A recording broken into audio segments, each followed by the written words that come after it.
Hello' everyone, কি খবৰ আপোনালোকৰ? নিশ্চয় ভালেই চাগে। মোৰো বৰ্তমান ভালেই। মই তৃষ্ণাই আপোনালোকক মোৰ চেনেলৰ অন্য এটা ভিডিঅ'লৈ স্বাগতম জনাইছোঁ। এখন ঘৰ তৈয়াৰ কৰিবলৈ কিমান কষ্ট হয় সেয়া ঘৰ বনোৱাজনেহে জানে, বা যিকোনো কাম কৰিবলৈ মানুহৰ কষ্টৰ প্ৰয়োজন হয়। কষ্টৰ অবিহনে সকলো কাম অসাৰ্থক হয়। সকলোৱে বিচাৰে যে নিজৰ ঘৰখন নিজৰ মতে সজাই ল'বলৈ। মোৰো ইচ্ছা আছিল মোৰ ঘৰখন নিজৰ মতে সজাই ল'বলৈ। সেই সপোন বৰ্তমান বাস্তৱৰ দিশত এখোজ এখোজকৈ আগবাঢ়ি গৈছে। যেনেকৈ আমি ফুলি থকা ফুলপাহ বা কলি মেলা ফুলৰ কলিটো দেখিবলৈ আমাৰ বহুত বেছি ভাল লাগে।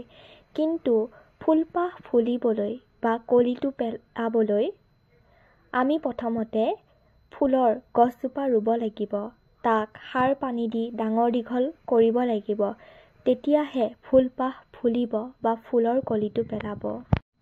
আপোনালোকেও সপোন দেখক, এদিন নহয় এদিন সেই সপোন বাস্তৱত পূৰণ হ'বই। হয়তো সপোনখিনি পূৰণ হওঁতে দুদিনমান সময় লাগিব, কিন্তু আপোনালোকে হতাশাত নুভুগিব। আপোনালোকে যদি আপোনালোকৰ নিজৰ গ'লটোত ছাকচেছ হ'ব বিচাৰে, তেতিয়াহ'লে আপোনালোকে হাৰ্ডৱৰ্ক কৰিবই লাগিব।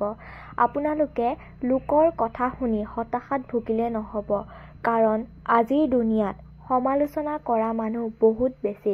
তেওঁলোকৰ কথা শুনি আপুনি যদি হতাশাত ভুগে, তেতিয়াহ'লে আপোনালোকে আপোনালোকৰ গ'লটো কেতিয়াও ছাকচেছ কৰিব নোৱাৰিব।